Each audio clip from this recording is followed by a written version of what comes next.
বাংলাদেশের জনপ্রিয় অভিনেত্রী পরীমণি আবারও ভাইরাল। সম্প্রতি ফেসবুকে পোস্ট করা একটি ভিডিওতে দেখা গেছে তিনি সুইমিং পুলে বসে ডাবের পানি চুমুক দিচ্ছেন, আর তার পাশে ছিল তার ছোট্ট সন্তান রাজ্য। গরমের দিনে স্বস্তির মুহূর্ত উপভোগ করতে দেখা যায় পরীমণিকে। ভক্তরা তার এই মুডকে দারুণভাবে উপভোগ করেছেন। ভিডিওতে তার ভক্তরা বলেছেন, মা ছেলের এই মুহূর্ত দেখে মন ভালো হয়ে গেল।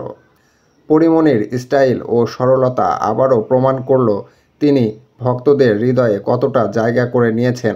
এই ভিডিও নিয়ে আপনার মতামত জানাতে ভুলবেন না কমেন্টে।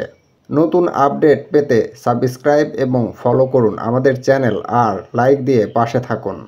নিউজ ডেস্ক, নিউজ বেলা।